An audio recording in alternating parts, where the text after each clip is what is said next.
Lot 13. The auctioneer announced, his voice carrying through the candlelit hall. No bids expected. Elena Hart felt every eye turn toward her before she dared to lift her chin. The mating auction glittered around her like a cruel dream, golden chandeliers, polished marble floors, silk gowns whispering across the room, but beneath the perfume and music, fear hung heavier than smoke. She stood at the end of the raised platform in a faded gray dress that had once belonged to her mother, her hands folded tightly in front of her so no one could see them shaking. A thin silver veil covered her face from forehead to collarbone. It was old-fashioned, plain, easy to mock. And they did. Poor thing, someone murmured near the front. Even the veil can't help her. A few people laughed softly, careful not to sound too cruel in public. Elena had learned that was how cruelty usually arrived in places like this, dressed in velvet, smiling politely, pretending it was only a joke. Across the hall, Madison Hart leaned against a marble column in a gown the color of champagne. Her blonde curls shone beneath the candlelight, and the smile on her face was sharp enough to cut. She was Elena's stepsister, though she had never called her sister unless other people were listening. Tonight, Madison had made certain everyone knew why Elena wore the veil. A shame, Madison said loudly, letting her voice float through the crowd. She was always so sensitive about her face. Elena swallowed. Her throat felt dry. She could have told them the truth. She could have said the veil had nothing to do with shame. It had belonged to her mother, who had pressed it into Elena's hands on a rainy night years ago and whispered, "Keep this close until the moon tells you otherwise." But people like Madison did not care about truth. They cared about the version that made them feel taller. At the far end of the hall, the auctioneer tapped his silver hammer against the podium. Lot 13 is a registered Omega of legal age, healthy, trained in household work, and... He hesitated, glancing at the card in his hand. Available for private placement. The words landed coldly. Elena lowered her eyes to the marble floor. Private placement. A softer phrase for being handed over to strangers. Her stepfather had signed the papers 3 days earlier, claiming the family debts left him no choice. But Elena knew the truth. Madison wanted her gone. The house had never been large enough for both of them, not when one daughter was meant to shine and the other was meant to disappear. Then, near the second row, a young Omega stumbled. She looked barely 18, pale and terrified, clutching the edge of her own dress as if it were the only solid thing left in the room. A glass of water sat untouched on a nearby tray. Elena moved before she could think. She stepped down from the platform, reached for the glass, and held it out to the girl. "Here," she whispered. "Take a sip." The girl looked at her veil, then at the water. "But you'll get in trouble." Elena gave her a small smile beneath the silver fabric. "Then we'll both be in trouble." The girl accepted the glass with trembling hands. For one brief second, the hall grew quiet. Not because anyone cared. Because the massive doors at the back of the auction chamber had opened. Cold night air swept inside, carrying the scent of pine, rain, and something ancient enough to make every wolf in the room go still. Elena felt it before she saw him. A presence. Heavy. Commanding. The sound of boots crossed the marble floor, slow and certain. One by one, heads bowed. Even Madison's smile vanished. Elena turned toward the doorway, her pulse beating hard beneath her ribs. King Adrian Blackwood had arrived. And he was looking directly at her. King Adrian Blackwood did not hurry. He moved through the auction hall with the quiet certainty of a man who had never needed to raise his voice to be heard. His black coat fell straight to his boots, dark against the white marble, and the silver crest at his collar caught the candlelight each time he passed beneath a chandelier. Every alpha in the room lowered his gaze. Every conversation died before it could become a whisper. Elena stood frozen beside the frightened young Omega, still holding the empty glass in her hand. The girl had taken only one sip, but color had returned to her cheeks. Elena wanted to step back onto the platform. She wanted to disappear behind the line of silk dresses and polished smiles. But King Adrian was already too close. His eyes were not the icy gray she had expected from the stories. They were darker, like rain clouds gathering over a winter lake. They moved over the auctioneer, the rows of waiting Omegas, the guards near the side doors, and finally settled on Elena. Not on her veil. Not on the faded dress. On her hands. Elena curled her fingers around the glass before he could see how badly they trembled. Who gave her permission to leave the platform? Adrian asked. His voice was low, but it reached every corner of the room. The auctioneer straightened quickly. Your Majesty, she was only assisting another participant. A harmless moment of sentiment. Her name, Adrian said. The auctioneer blinked. Elena Hart, Your Majesty. Registered Omega. Lot 13. The number sounded smaller when another person said it. Like it was all she had become. Adrian looked at Elena again. Is that how you wish to be called? For a moment, she did not understand the question. No one had asked what she wished in a very long time. Madison answered before Elena could. She is shy, Your Majesty. And easily confused. Elena has always needed someone to speak for her.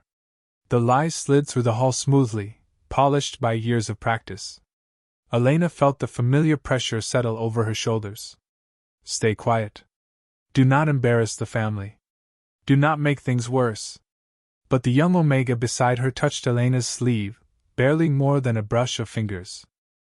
It was a small gesture. A frightened girl saying thank you without words. Elena drew in a slow breath. My name is Elena Hart, she said. Her voice was soft, but it did not break. And I can speak for myself. Silence followed. Madison's expression tightened. The auctioneer looked down at his papers. Adrian did not smile, but something in his face changed. Not warmth exactly. Recognition, perhaps. As if he had expected her to fold beneath the room's attention, and was surprised she had not. Then speak, he said. Why are you wearing the veil? Elena's hand rose to the silver fabric at her cheek. Beneath it, the old cloth felt familiar, almost alive with the memory of her mother's hands. She could hear Madison's breath catch across the room. She could feel the crowd leaning closer, hungry for an answer they could turn into entertainment. It belonged to my mother, Elena said. She asked me to keep it until the right time. A few people laughed, quietly at first. Someone near the front muttered, How dramatic! Madison stepped forward, her smile returning. You see, Your Majesty? She has always had a talent for stories. Adrian turned his head toward Madison. The movement was slight, but her smile faded again. And you are? Madison Hart, she replied, lowering into a graceful curtsy. Elena's stepsister. Then you should know, Adrian said, that a story is not a lie simply because you do not understand it. The words settled over the hall like a sudden change in weather. Elena's heart struck hard against her ribs. For the first time that night, no one was laughing at her. And for the first time, she wondered why the Alpha King had come to an auction where he seemed far more interested in the girl no one wanted. The auctioneer cleared his throat and lifted the silver hammer again, though his hand no longer looked steady. Your Majesty, if I may continue, the remaining lots are scheduled for presentation before midnight. Adrian did not look away from Elena. Continue, he said. The word was simple, yet the entire room seemed to release a breath at once. Elena stepped back toward the platform, but this time she did not lower her head. She could feel Madison watching her from across the hall, could feel the anger hidden beneath her stepsister's perfect posture. The other Omegas shifted uneasily in their places. Some stared at Elena with curiosity. Others looked away, afraid that even being seen near her might draw the king's attention. The auctioneer called the next name. A young woman in a pale blue gown walked forward, her chin high despite the fear in her eyes. An alpha from the Western Territories placed a bid. Then another. The numbers rose, polished and formal, spoken as if they were discussing horses or land instead of people with beating hearts. Elena kept her hands folded in front of her. She told herself not to listen. She told herself that if she made herself small enough, The night would pass around her like water around a stone. But every time the hammer fell, she felt the sound in her chest. Madison had once told her that being chosen was the only proof an Omega had that she mattered. Elena had believed her for years. Tonight, standing beneath the cold glow of the chandeliers, she began to wonder whether that belief had been another chain. King Adrian remained near the front of the hall. He did not bid. He did not speak. Yet his presence changed everything. The guards stood straighter. The auctioneer stopped smiling. Even the wealthy families who had come to watch the spectacle seemed uncertain of where to place their hands or their eyes. Elena noticed something else, too. Adrian was watching the room more than the stage. His gaze paused on the side doors, on the ledgers stacked beside the auctioneer, on a narrow corridor where two guards whispered behind a curtain. He was not here for entertainment. He was looking for something. Or someone. When the fourth lot was called, a woman in a crimson dress stumbled as she stepped forward. Her ankle had caught on the hem of her gown. Before anyone else moved, Elena reached out and steadied her. It was only a second. A small kindness. But the woman's eyes filled with surprise. "Thank you," she breathed. Elena nodded and let go. From the edge of the platform, Madison gave a humorless laugh. "She does enjoy playing savior," she said. "It is easier than being useful." Elena felt the old sting of those words. They had followed her through childhood dinners, family gatherings, and long nights in the Hart House when she had been sent to scrub floors while Madison attended parties upstairs. Her first instinct was to stay silent. Her second was to remember the frightened girl with the glass of water.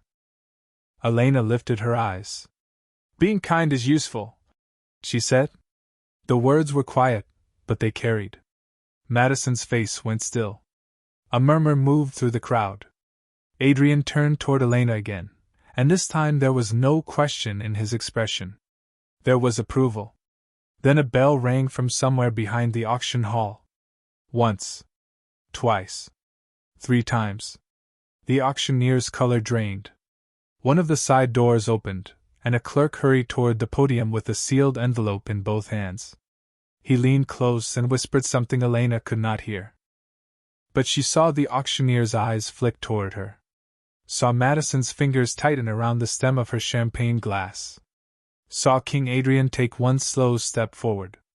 "Read it aloud," the king said. The clerk froze.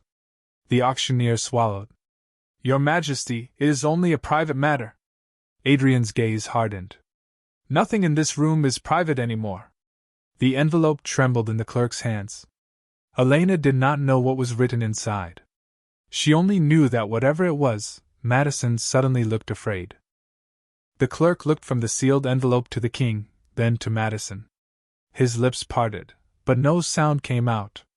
The silence stretched so long that Elena could hear the faint crackle of candle wicks above them.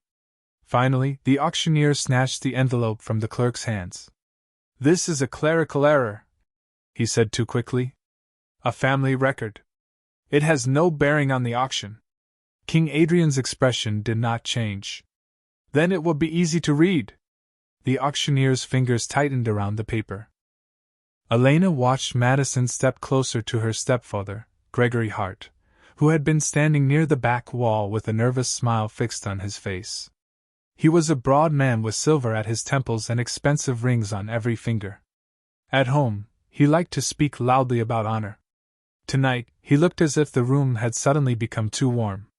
"Your Majesty," Gregory said, bowing low, "there is no need to trouble yourself with old household matters. Elena is under my care. Everything has been handled properly." Elena felt something inside her go quiet. Under his care. The words brought back too many memories. Cold breakfasts after her mother died. Locked drawers. Letters that disappeared before she could read them. Madison wearing Elena's mother's jewelry while Elena was told she had no right to touch it. Adrian's eyes moved to Gregory. "Is she your daughter?" Gregory hesitated. "She is family." "That was not my question." The king's voice remained calm, but the auction hall seemed to shrink around it. Gregory swallowed. "No. She is my late wife's daughter. A murmur traveled through the crowd. Elena stared at the marble floor, her pulse rushing in her ears. She had always known that answer. Still, hearing him say it in front of everyone made it feel different. Smaller. Colder. As if he had spent years waiting for the chance to remind her that she did not truly belong. Adrian turned toward the auctioneer. Read the document. The auctioneer unfolded the paper with stiff hands. His eyes moved across the page, and the color left his face. It is a transfer order, he said. A private agreement between Gregory Hart and Mr. Silas Vane of Briar Ridge. Elena looked up. The name meant nothing to her at first. Then she remembered the whispers she had heard in the Hart house. A man with a large estate. A man who bought contracts from desperate families. A man Madison had once called useful. The auctioneer continued, his voice barely above a whisper. It states that if no public bid is made for Elena Hart by midnight, she will be transferred to Mr. Vane's household under a permanent service agreement. The words did not strike like thunder. They settled slowly, one by one, like stones in Elena's chest. Permanent. She had known tonight was dangerous. She had known her stepfather wanted money. But she had not known he had planned her future down to the minute. Madison stepped forward, lifting her chin. It is not cruel, she said. Mr. Vane needs help managing his estate. Elena has always been suited for quiet work. Elena looked at her stepsister. For years, she had mistaken Madison's cruelty for confidence. Now she saw it clearly. Madison was not powerful. She was simply used to no one stopping her. You knew, Elena said. Her voice did not shake. Madison's smile flickered. Of course I knew. Someone had to make sure you ended up where you belong. The room went silent again. Adrian's gaze shifted from Madison to Elena, and for the first time, she saw something unmistakable in his eyes. Not pity. Not curiosity. Anger held tightly beneath control. He stepped toward the platform until he stood only a few feet away. Elena Hart, he said. Did anyone ask whether you agreed to this arrangement? Her fingers closed around the edge of her mother's veil. She looked at Gregory. She looked at Madison. Then she looked at the king. No, she said. Adrian's eyes darkened. Then the agreement is not complete. No one moved. The auctioneer stood behind his podium with the silver hammer hanging uselessly at his side. Gregory Hart looked as though he wanted to argue, but every time his eyes met King Adrian's, the words seemed to vanish before they reached his mouth. Elena remained on the platform, her fingers pressed against the edge of her veil. She had spent years believing that silence kept her safe. Silence had helped her survive sharp remarks at dinner, locked doors, missing letters, and every quiet insult that followed her through the Hart house. But standing beneath the chandeliers now, with the whole auction hall watching, silence felt less like safety and more like a cage. Your Majesty, Gregory said at last, forcing a strained smile. I understand your concern. But Elena has been part of my household since she was a child. I have provided for her, fed her, given her a home. Elena's throat tightened. She remembered winters when the fire in her room had gone cold before midnight. She remembered being told to mend her own shoes while Madison received new ones every season. She remembered the day her mother's portrait disappeared from the hallway, replaced by a painting of Madison in a white dress. Yet none of those memories came out as anger. They came out as something steadier. You gave me a roof, Elena said. That is not the same as giving me a home. The words landed softly, but the crowd heard them. Gregory's face hardened. You are ungrateful. Madison stepped forward beside him, her eyes bright with frustration. She has always been dramatic. She does not understand what is best for her. Elena looked at her stepsister for a long moment. There had been a time when she would have apologized simply to make Madison stop looking at her that way. There had been a time when she would have believed that being unwanted meant she deserved whatever came next. But the frightened Omega beside her had taken the glass of water. The woman in crimson had steadied herself after Elena reached for her hand. Small things. Quiet things. Yet they reminded Elena that she was not invisible. Maybe I do not understand what is best for you, Elena said. But I know what is not best for me. Madison's lips parted. No answer came. Adrian watched Elena with an unreadable stillness. Then he turned toward the auctioneer. Under royal law, no adult Omega may be transferred into permanent service without free and spoken consent. The auctioneer nodded quickly. Yes, Your Majesty. Did Elena Hart give that consent? No, Your Majesty. Adrian's gaze swept across the room.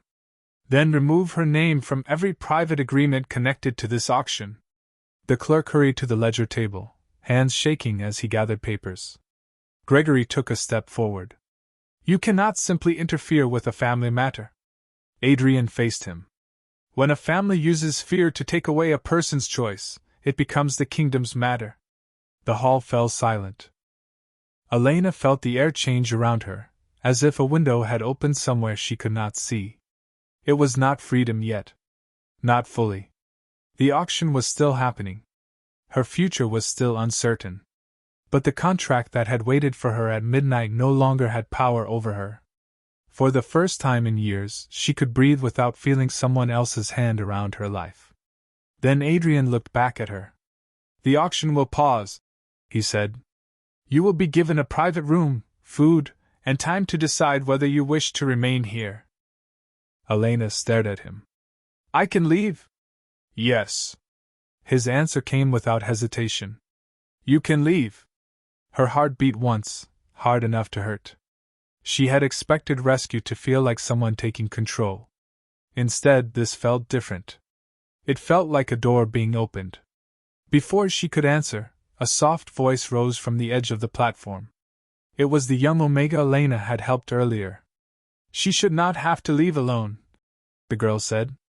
Her hand still trembled, but she lifted her chin. None of us should. A murmur moved through the waiting Omegas. One by one, faces turned toward Elena. And from beneath the silver veil, something warm stirred against her skin, like moonlight waking beneath a winter sky. The warmth beneath Elena's veil grew stronger, not hot enough to hurt, but steady enough to make her breath catch. It moved across her cheek like the first touch of sunlight after a long winter, then faded before anyone else could notice. Or so she hoped. King Adrian's eyes narrowed slightly, as if he had sensed something in the air. Elena lowered her hand from the veil and looked toward the young Omega who had spoken. The girl stood near the platform with her shoulders pulled back, though fear still trembled in her voice. My name is Lily, she said. And I did not agree to be here either. Her words opened something in the room. A woman in a pale blue gown stepped forward next. Neither did I. Then the woman in crimson, the one Elena had steadied earlier, lifted her chin.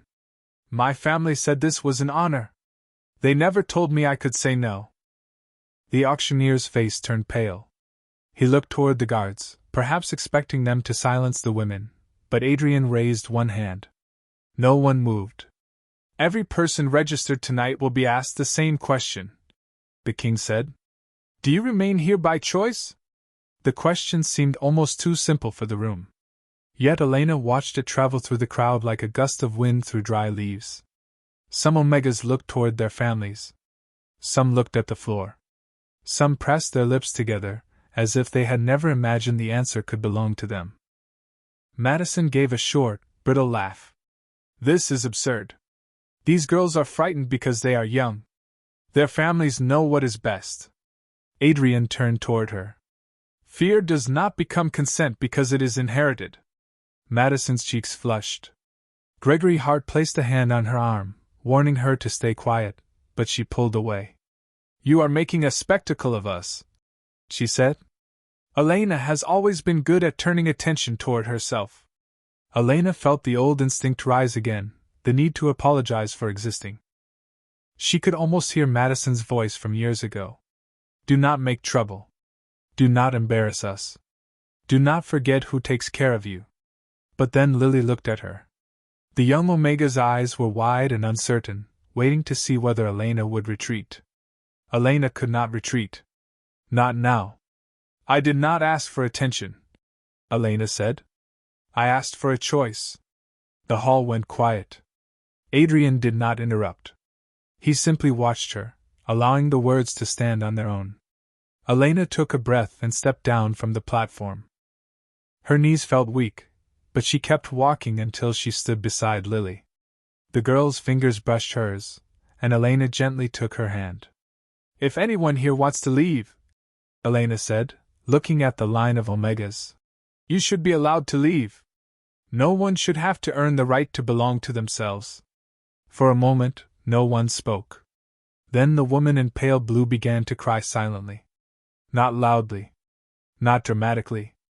Just tears slipping down her cheeks as if she had been holding them back for years. Adrian turned to his captain of the guard, a tall woman with dark hair braided over one shoulder. Open the east doors, he ordered. The captain nodded and moved at once. The heavy doors at the far side of the hall swung open, revealing a moonlit courtyard beyond them. Cool air entered the chamber, carrying the scent of wet stone and pine trees. Anyone who wishes to leave may do so, Adrian said. No contract will follow you. No family will stop you tonight. No one moved at first. Then Lily squeezed Elena's hand and took one careful step toward the open doors. Another omega followed. Then another.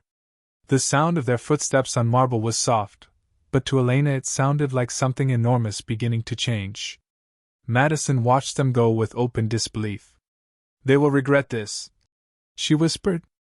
Elena looked at her stepsister, and for once she did not feel small. Maybe, she said. But it will be their regret to choose. As the last of the women crossed into the courtyard, the silver veil against Elena's cheek stirred again. This time, a faint crescent of light slipped through the fabric and touched the floor at her feet. Adrian saw it. His expression went still. And somewhere beyond the open doors, beneath the rising moon, a wolf began to howl. The howl came again, low and distant beyond the courtyard walls, and every candle in the auction hall seemed to tremble in its flame. Elena stood perfectly still. The faint crescent of light at her feet had vanished, but she could still feel it beneath her skin, a quiet pulse that matched the rhythm of her heart. Around her, the room had changed. The doors remained open. The women who had chosen to leave were gathering beneath the moonlight, speaking softly to one another, as if they were afraid the freedom might disappear if they spoke too loudly. Lily stood near the fountain with both hands wrapped around the empty water glass, staring back at Elena with a look that was part gratitude and part wonder. King Adrian did not look away from Elena. His expression was guarded, but there was something beneath it now, something that made her uneasy. Not fear. Not judgment. Recognition. What was that light? Madison demanded. Her voice cracked through the silence. She had moved closer to Gregory, though she tried to hide it by lifting her chin. Some trick? Elena touched the edge of her veil. I do not know. It was the truth. Her mother had told her many things in whispers. Keep the veil close. Do not let them see the mark. Trust the moon when the time comes. But she had never explained why. Elena had been too young to understand, and then her mother had been gone. Gregory's face had lost all color. He stared at the silver fabric as if it had become something dangerous. This is enough, he said. Elena, come here.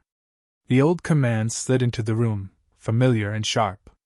For years, it had made Elena obey before she could think. Come here. Carry this. Stay quiet. Go upstairs.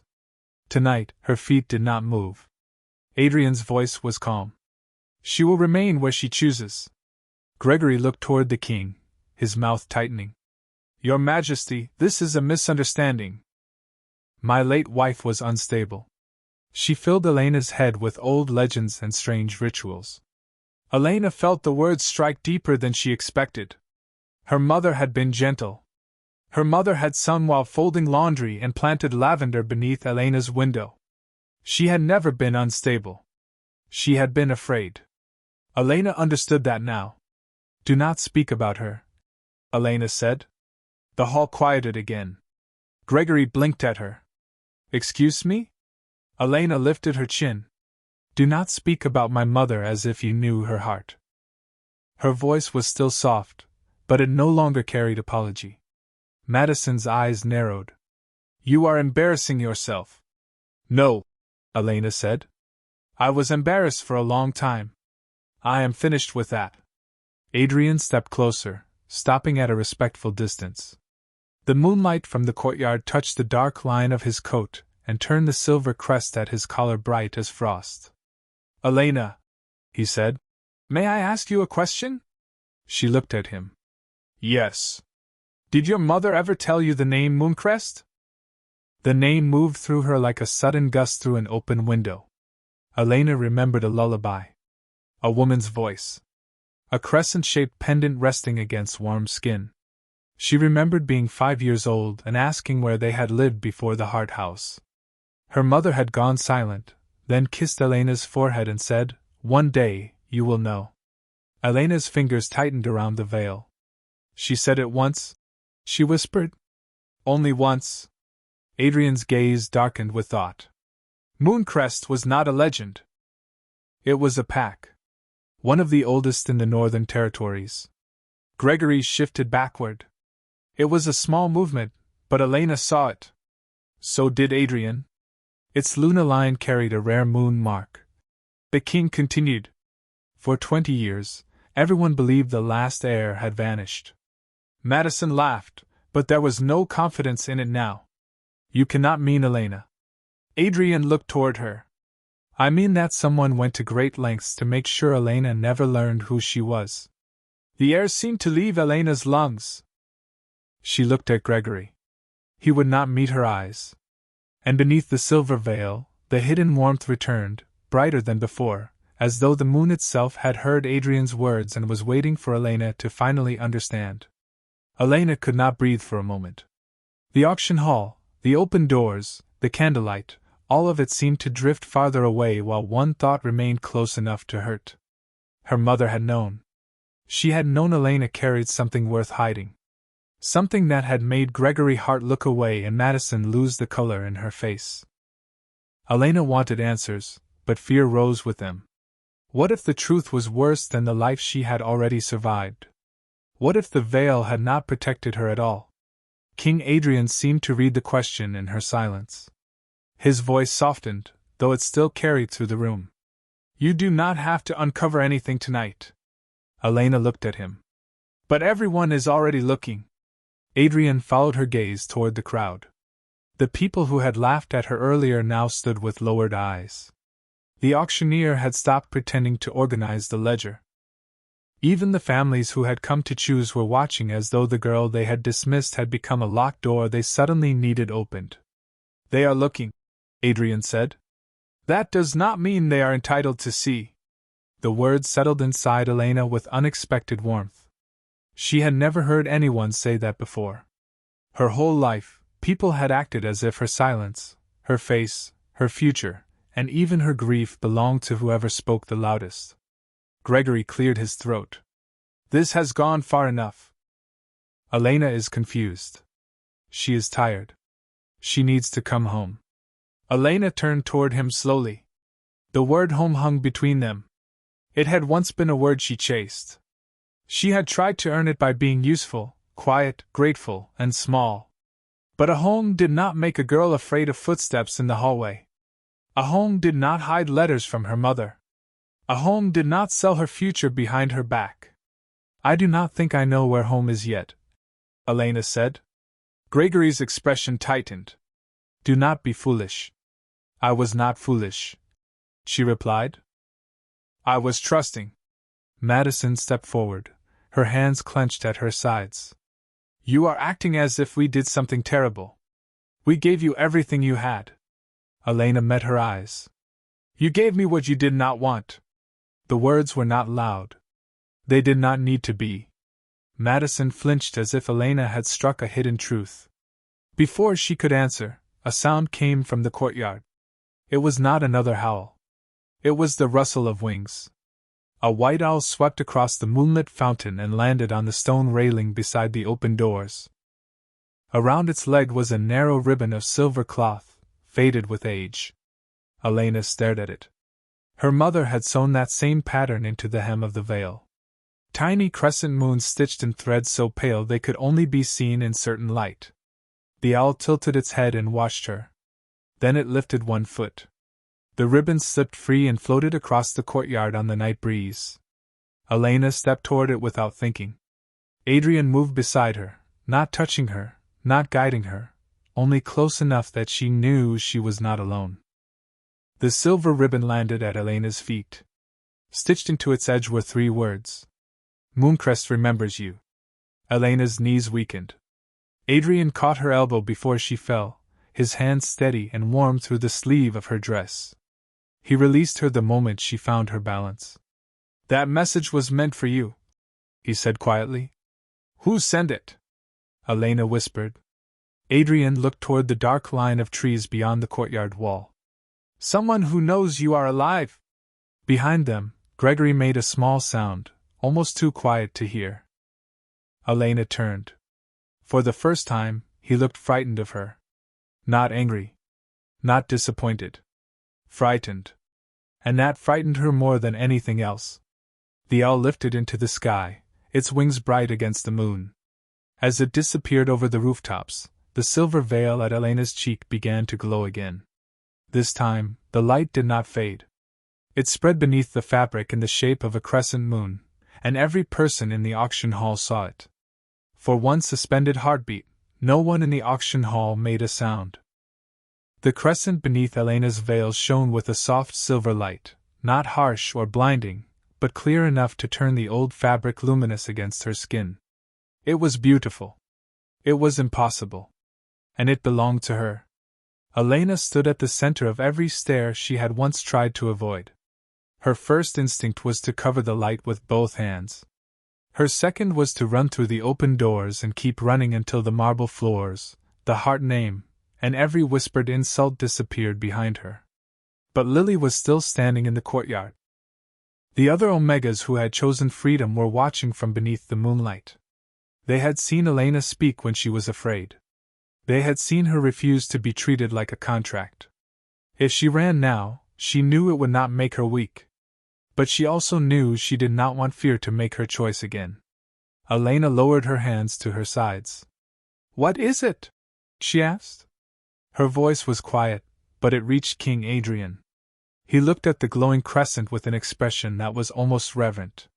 The Mooncrest mark, he said. It appears only in the direct line of the Luna. A ripple passed through the crowd. The words seemed to wake old memories in the older wolves. Elena heard fragments of whispers. Mooncrest. The lost line. The silver heir. Madison shook her head quickly. No. That cannot be true. She is nothing like them. Elena turned toward her stepsister. The old pain was there, but it no longer ruled her. You never knew me, she said. Madison's face tightened. I lived in the same house as you for years. You lived near me, Elena replied. That is not the same thing. Gregory moved forward then, and the sound of his shoes against marble made Elena's stomach knot. He stopped several feet away, close enough for her to see the fear in his eyes. Elena, he said, your mother did not tell you everything because she wanted you safe. Adrian's gaze sharpened. You knew. Gregory looked toward the king, then back at Elena. I knew enough. Your mother came to me with a child and a veil. She said people were searching for her. She said Mooncrest had enemies who would never stop until the bloodline was gone. Elena felt the floor tilt beneath her. You promised to protect us. Gregory's mouth opened, then closed. I did protect you. By hiding my letters? Elena asked. By letting Madison call me worthless? By arranging to give me away? His silence answered more clearly than words. The silver light beneath her veil grew brighter. Not with anger. With something deeper. A memory rose inside Elena, faint at first, then sharp enough to make her chest ache. Her mother kneeling beside a small bed. her hands warm as she tied the veil behind Elena's head.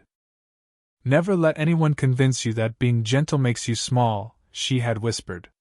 "The moon does not need to shout to guide the tide." Elena blinked, and the memory was gone. But its strength remained. She looked at Gregory one last time. "You did not protect me," she said. "You protected what you could control." The words left him pale and silent. Adrian stepped closer, still careful not to touch her without permission. "There is more you deserve to know," he said. "Mooncrest did not disappear by accident. Their people were scattered after someone inside their own circle betrayed them." Elena looked at the silver ribbon resting in her palm. "Mooncrest remembers you. Someone had sent the owl. Someone had known where to find her. Then someone is still out there," she whispered. Adrian nodded. "Yes." A cold breeze moved through the courtyard, lifting the edges of Elena's veil. This time, she did not grab it. She stood beneath the moonlight and let the fabric move. Then, from the far end of the hall, the auctioneer gave a frightened gasp. He had opened one of the old ledgers on the table, and a hidden page had slipped free. Across the top, written in faded ink, were 4 words that made Adrian's face go still. Mooncrest heir transfer record. The auctioneer stared at the hidden page as if it had burned his hands. The ledger lay open beneath the chandeliers, its yellowed paper trembling in the draft from the courtyard doors. No one spoke. Elena could hear the soft splash of the fountain outside, the distant rustle of leaves, and the quick, uneven breath of the man who had spent the evening calling her Lot 13. King Adrian crossed the hall in 3 measured steps. "Bring it here," he said. The auctioneer did not move. Adrian's captain of the guard approached the table, lifted the ledger carefully, and carried it to the king. Elena watched Adrian read the faded lines. His face remained calm, but the stillness around him deepened. Gregory Hart had gone pale. Madison stood beside him with one hand pressed to her throat, her eyes fixed on the page as if she already knew what it said. "Read it," Elena said. Her voice surprised her. It was not loud. It did not need to be. Adrian lifted his eyes to hers. "Are you certain?" Elena looked at the silver light beneath her veil. She looked at Lily in the courtyard, at the women who had walked through the open doors because someone had finally told them they had a choice. Then she looked at Gregory. "I have spent too long being the last person to know what was done to me," she said. "Read it." Adrian nodded once. "The record lists a child named Elena Vale," he said. Elena's breath stopped. Vale. Her mother's name. The name she had not heard spoken aloud since she was 6 years old. Adrian continued.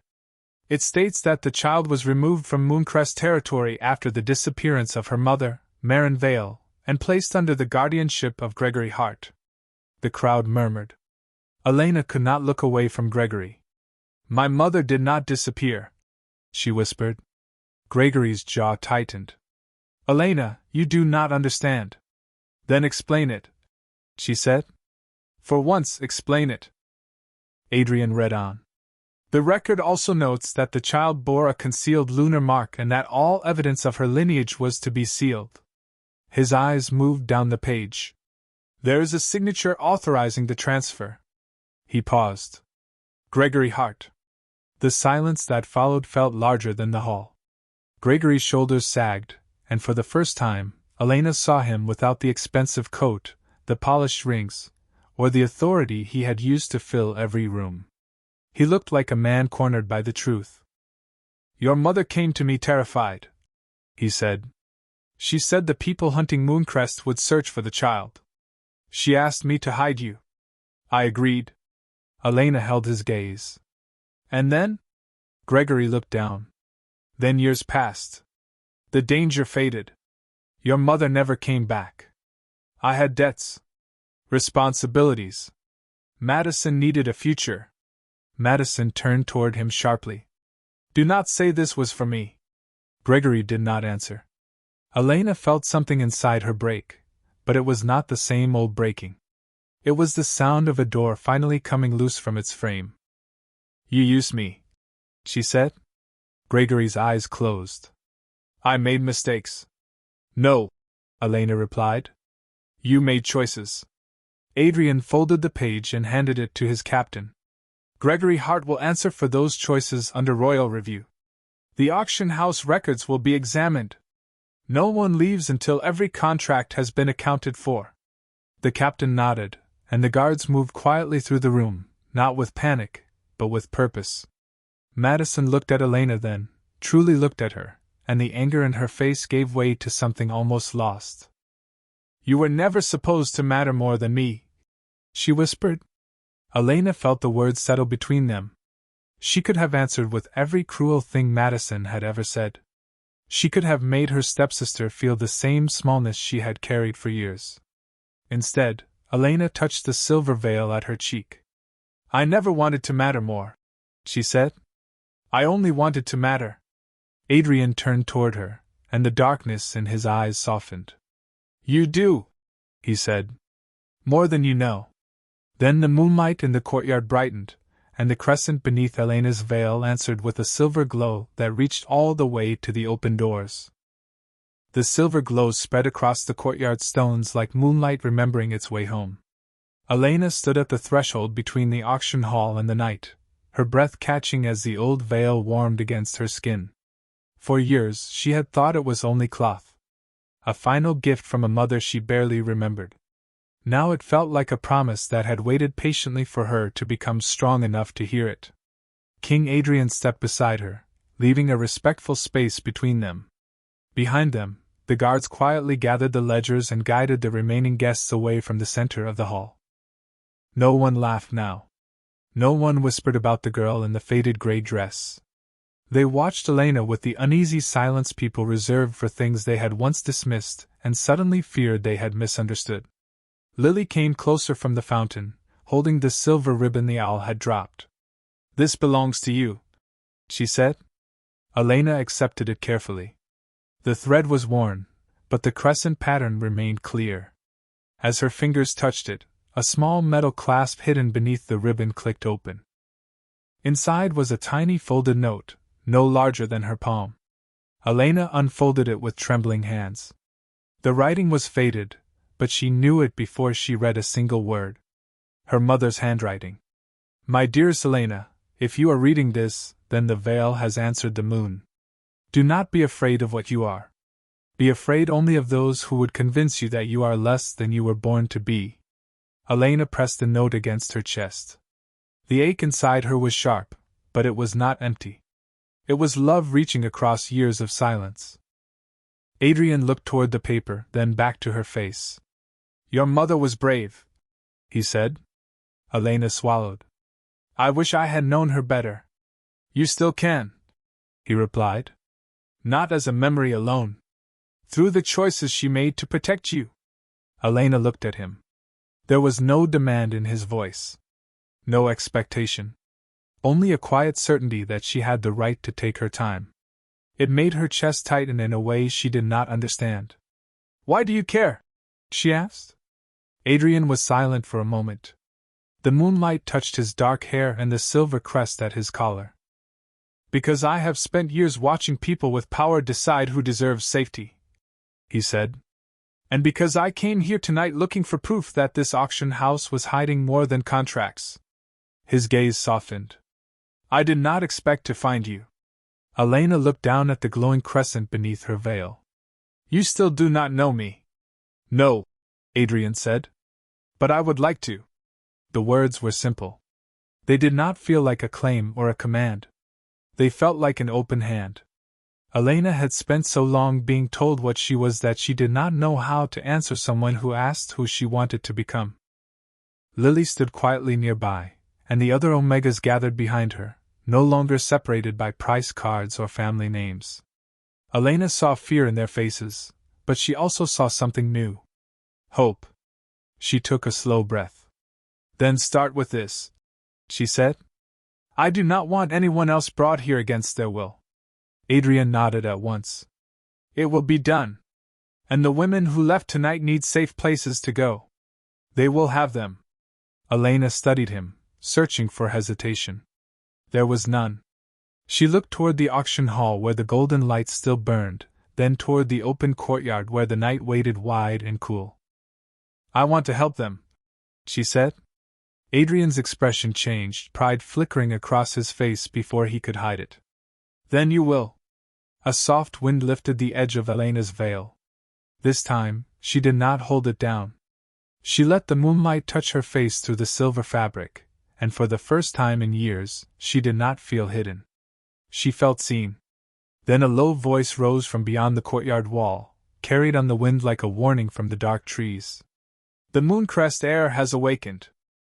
Adrian's eyes lifted toward the forest. Elena's fingers tightened around her mother's note. Somewhere out there, someone had been waiting for this night. The voice faded into the trees, leaving the courtyard colder than before. Elena stood beneath the moonlight with her mother's note pressed against her heart, listening to the silence that followed. She expected fear to take hold of her. It had always been there when the world became too large, when someone raised their voice, when a door closed without warning. But tonight, fear did not arrive alone. Something else stood beside it. Resolve. King Adrian turned toward the captain of the guard. "Search the grounds," he said. "No one enters or leaves without being seen." The captain nodded and moved quietly into the night with her guards. There was no panic in their steps, only purpose. Adrian looked back at Elena. "You do not have to face this alone." Elena glanced toward the auction hall. Gregory and Madison had been separated from the crowd, standing near the ledger table beneath the watch of 2 guards. Gregory looked older than he had an hour earlier. Madison had stopped trying to look proud. Her champagne-colored gown seemed too bright against the gray marble, too perfect for a night that had stripped every false thing from the room. Elena could have walked away. Part of her wanted to. She wanted to leave them with their silence, and never hear the Hart name again. But there were questions that had followed her for too long. She crossed the courtyard slowly, Adrian beside her but never ahead of her. When she reached Gregory, he lowered his eyes. "Elena," he said, and the sound of her name in his voice was softer now. "I did not know the message would come tonight." "What message?" she asked. Gregory looked toward the dark trees beyond the wall. "Mooncrest had loyalists. Your mother believed they were gone. But I received letters years ago. Warnings. They wanted you hidden until the old council could no longer reach you." Elena's fingers tightened around the note. "And you hid me." "At first, yes." His voice broke slightly. "Then I became afraid of what you represented. A lost heir. A claim that could change everything. I thought if no one knew, life would stay simple."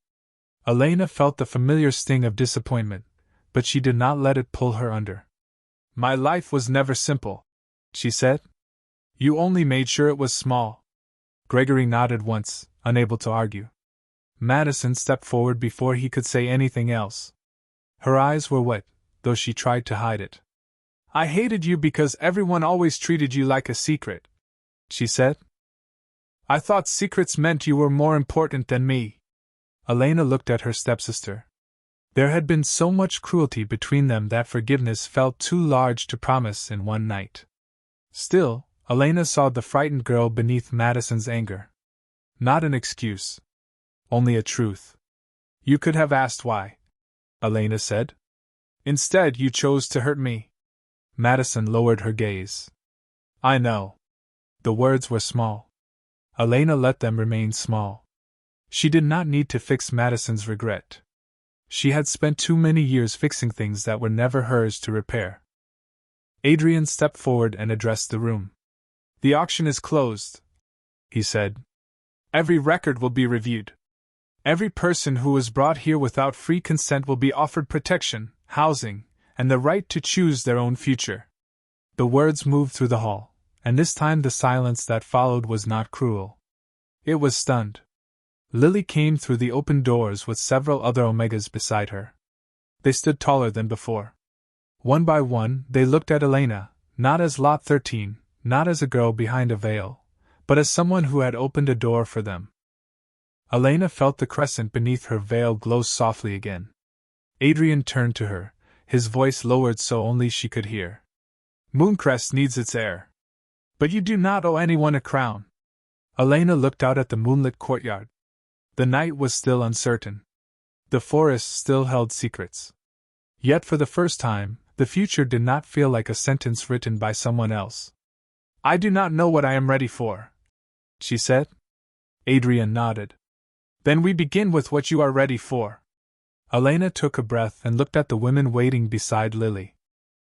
I am ready to make sure none of them are ever sold again. Adrian's eyes softened. Then that is where we begin. Above them, the moon shone bright over the open doors, and the silver mark beneath Elena's veil answered like a quiet promise. By dawn, the auction hall no longer looked like a place where futures could be priced. The candles had burned low, leaving small pools of gold across the marble floor. The velvet ropes had been removed. The numbered cards were gone. In their place stood open doors, waiting carriages, warm blankets, and royal attendants speaking gently to every woman who chose to leave. Elena watched from the top of the courtyard steps, her faded gray dress stirring in the early morning breeze. Lily stood beside her, wrapped in a wool cloak, looking toward the first pale line of sunlight beyond the trees. What happens now? Lily asked. Elena looked at the women gathering near the gates. Some were leaving with friends. Some were waiting for safe rooms in the city. Some had nowhere to go at all. But none of them were standing alone anymore. No, Elena said. We get to decide. The words felt strange and wonderful in her mouth. King Adrian stood a few feet away, speaking quietly with his captain. He had spent the night making arrangements, listening to names, reviewing records, and ensuring that no one was sent back to a place they feared. When he turned toward Elena, the hard lines in his face softened. He approached slowly and stopped where she could see both his hands at his sides. The royal carriages are ready, he said. There is a guest wing at the palace for anyone who needs it. You may come with them, if you wish. Elena looked toward the road. She could have gone anywhere. That thought still felt like a miracle. She could leave the city. She could search for Mooncrest alone. She could disappear into a life where no one knew her name or expected anything from her. But then she looked at Lily. At the women who had found their voices in the courtyard. At the auction hall behind them, where a system built on fear had finally been forced to stop. I will come, Elena said. But not because I need someone to choose for me. Adrian held her gaze. I would never ask that of you. I will come because there is work to do, she continued. And because I want to learn who my mother was. I want to know what Mooncrest means. I want to help build something better than this. For the first time, Adrian smiled. It was not a grand smile. It was quiet, almost surprised, and it changed his whole face. Then we will build it together, he said. Elena looked down at the silver veil in her hands. At some point during the night she had removed it without even noticing. The morning light touched her face, revealing the thin pale scar along her cheek and the crescent mark beneath it, now soft and silver instead of hidden. She had expected the world to change when people saw her. Instead, she realized the greater change had happened inside her. The scar was still there. The memories were still there. But neither one belonged to the people who had used them to make her feel small. Madison stood near the far wall, waiting beside Gregory under the watch of the guards. She looked at Elena with red-rimmed eyes. Elena did not wave.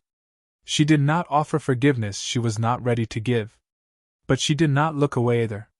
She simply let Madison see her clearly. Then Elena turned toward the open gates. Adrian walked beside her, not leading and not following. Lily and the other women came behind them, their footsteps steady on the stone path. Above the city, the moon faded slowly into the blue morning sky. Elena lifted her face to the light, and felt the mark beneath her skin answer with a gentle warmth. Somewhere beyond the northern woods, Mooncrest was waiting. Somewhere, old secrets were beginning to wake. But Elena no longer feared what she might find. They had called her an ugly duckling because they had only seen the veil, the scar, and the silence. They had never seen the woman beneath it. And as the first rays of sunlight reached the road ahead, Elena finally understood the truth her mother had tried to protect. She had never been waiting to become worthy. She had been waiting to remember who she was.